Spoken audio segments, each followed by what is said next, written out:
Now, we've investigated before. Lawmakers and tech experts say a growing number of people are seeing tracking devices that they don't own watching their location. Apple AirTags can be very useful, helping to find missing keys or where even you parked your vehicle. But law enforcement says some are using them with much more sinister intentions. Our State House reporter Morgan Trout shows us how lawmakers are trying to fix this loophole. He was waiting for her to come home. Before Heidi Moon was killed in Akron back in January, she thought she was being stalked. And she sought out an investigator who says he found an Apple AirTag in her car.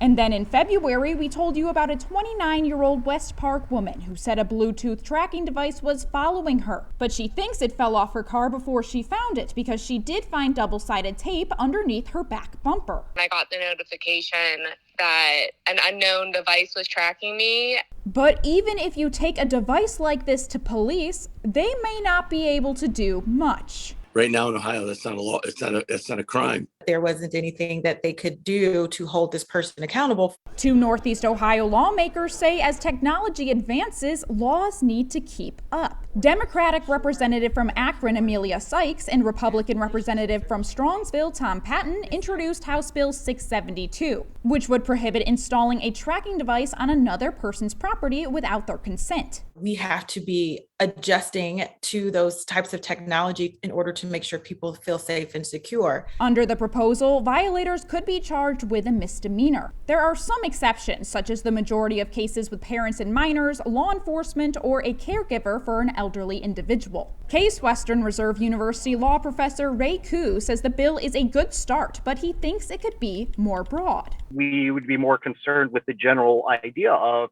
someone monitoring your location. Because of how specific the language is in the bill, Koo says it would only impact devices specifically made for tracking, meaning putting anything with GPS capability, internet access, or a cell signal could still be legal because their primary function isn't tracking. If we apply these laws only to those kind of single-use devices, well, those are the exception rather than the norm. The lawmakers say they are open to feedback, but they are confident it will gain support. I don't know who would possibly want to oppose something like taking this new technology and getting it put into the code.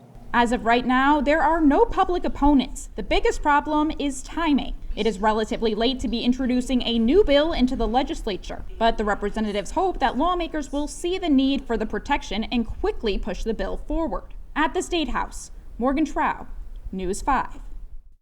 Our thanks to Morgan for that. Now hear this. If you notice that you're being tracked by an Apple AirTag, Apple says that there's a way to disable that tracking. Now, once you're in a safe area, there's also a way you can cause that AirTag to play a sound in order to help you find it. The notification will also give you the serial numbers of the device, which can help law enforcement and Apple find out who it's registered to.